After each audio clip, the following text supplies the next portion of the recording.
I have three throws. I have three throws. I have Y, I have Chin Tway, and I have Pei. Those three throws are what I think about when I perform the hammer. And in those three throws, there is a multitude of ways to turn the body.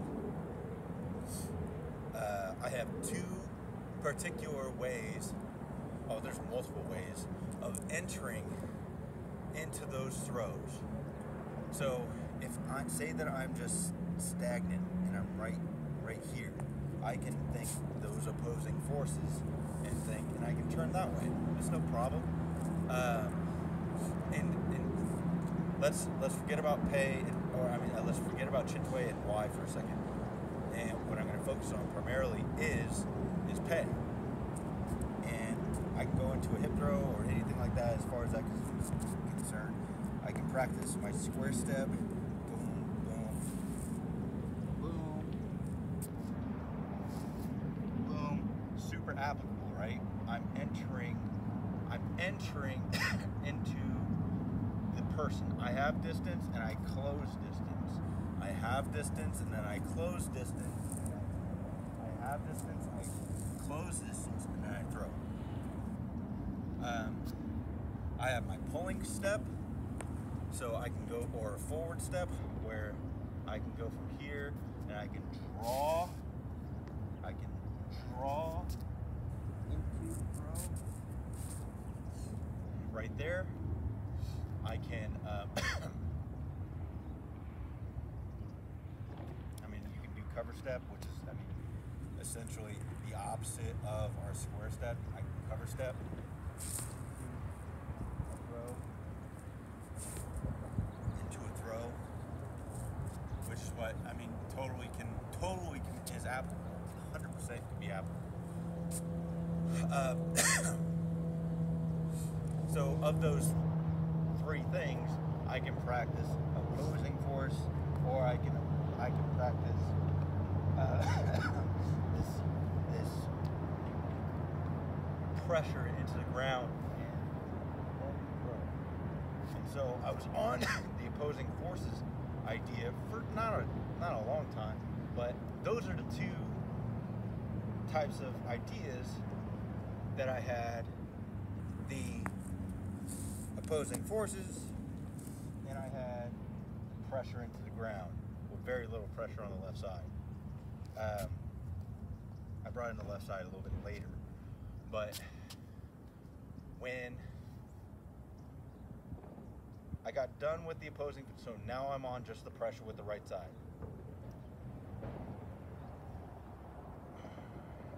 Okay, enough of that. There's a couple things after that I had to set in line first, and that was, okay, I want to throw the ball now. I want to go from here to here. This is covering my body. This is crossing my body. So how do I find that in this throw? So that's on the wind. Here's my catch. There's little pressure to no pressure on my right side at the catch. I then set myself up. I'm wrapping, and then I go into it this way. Pressure on the ground with the right side. As I mentioned, I have very little pressure on my right foot at the catch, which is where I want it. I want to be able to use that in order to get into position. So even with me, as soon as I get to every catch, it's my square step. I am stepping forward and across, stepping forward and across, and here's the ball, or here's my person right here, and then from here I'm going to then throw that way. So here's where my catch is, right here, and then I'm going to throw that way. I'm going to throw that way. So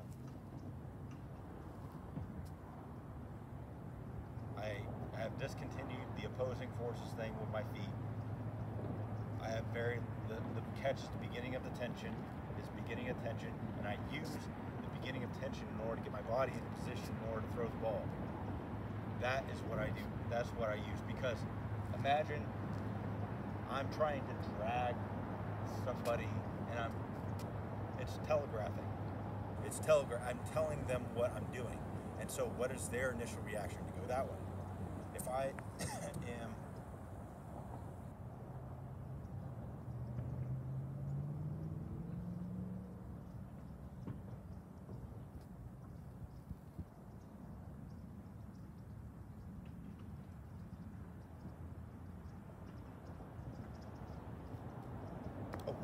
the tension.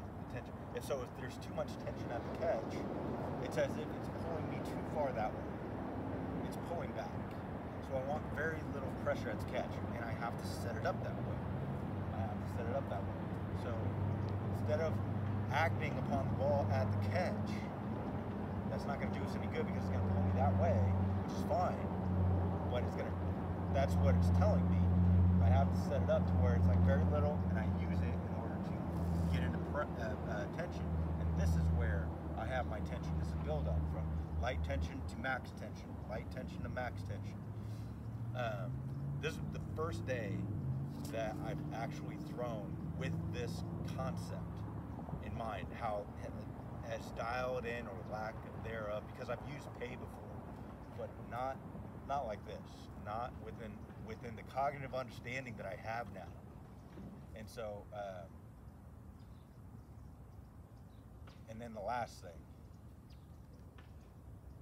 every catch is the start of another throw, which is big, because I would cover my left side. I would compensate and cover for my left side. And so I would be here. I don't want to be here. My throw is over. The ball's going to pass. I don't want to be there. So what I'm going to do is, in keeping the ball flat, if the ball's still going out there, and I put my foot down, then I can start the throw over again, and I'm in good position.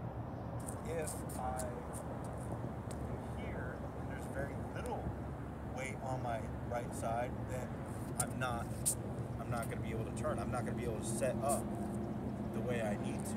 So I need pressure on my right side. But pressure, I need to set myself up to where I can contribute pressure to the ground with my right side. It's like trying to run with straight legs or trying to jump with straight legs. The jump's over at that point. You're not jumping if you have straight legs. So I need to be here. It doesn't mean that there's a crap ton of pressure on it right now. I don't even feel a ton of pressure in my hands. It's just a matter of I get here, I set up, I use the ball to set up, and then I throw. So as soon as I get, and I'm gonna have to probably do another video explaining this because it was a lot today. It was a shit ton today because my back is not even my back. It's like wrapped around me, so probably Zoaz or QL, and so I'm still being timid with it, and so I'm still gonna have to figure out the winds better. But when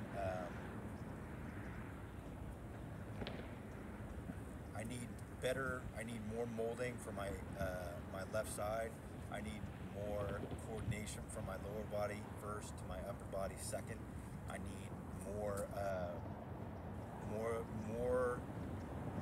right side, more right side, and I hate it when people say this because I need more right side in the idea that I need to keep pressure on the ground and almost not even feel my left side just yet. I want to leave this. I don't want it yet. I want my right side to take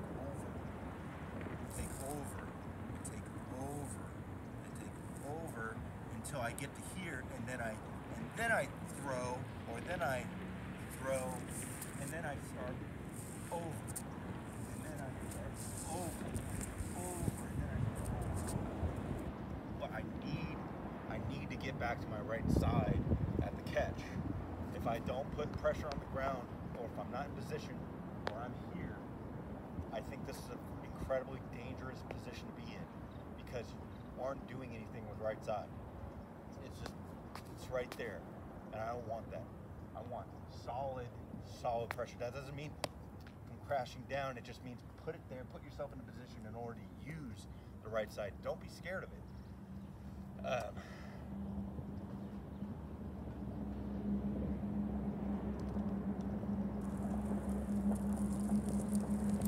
think the last thing that I would talk about is this left hip.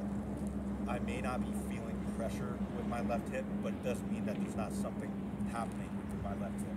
So, one of the most important thing is I need to clear this left hip. I was having some conundrums in my brain, thinking, okay, is this clearing of the left hip, is it happening at 270 or is it happening at back right corner? And I was just thinking, it's like, well, think of the turn in itself. Where in what part of the throw or what position is the left hip open the most? And I was like, well, if I try to do it from here, then it's completely blocked me and it's not done. It's not doing anything. It's my left side is on this side, is on that side of my right hip, so it technically isn't even open yet. So I would have to think of, okay, where is it? Where is it open the most? And it's open the most here to here. My left hip is on that side of my right side, so that's where it's open. So I need to go from here to here, here to here, here to here, here to here. Left side open, and then I can throw. And the last, of course, there's multiple things, but it's even more validated the idea that the heel means literally nothing to me. I think it's the equivalent of people coaching the squat through the heels. It's probably the dumbest thing I've ever heard in my life. Stand on your heels and try to jump from your heels. You're not gonna fucking do it. It's the most ridiculous thing I've ever seen or heard to emphasize the part of the body that has absolutely least contribution to athletic ability is the heel. I mean, all you have to do, if everyone talks about sprinting in the hammer throw, it's like, look at track shoes, look at spikes. You will never in your life ever see track spikes on the heel of the shoe. You'll only see them on the ball of the foot. That's the only fucking place you'll ever see spikes on the shoe. And, I mean, look at any animal. I don't know every single one of them, but if you look at cats and dogs, they don't have heels. So, if the most athletic position that you can possibly find is on the balls of my feet, then why do I care about emphasizing the heel? That doesn't do anything for me. That's not what I'm doing. I'm using it as a piece of transition only in order to transition to the next throw.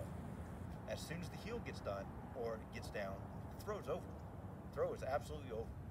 I mean, you can see how multiple throws from for 80 meters. That at the finish, if the finish tells all, if the finish is a tell-all, I can find at least 10.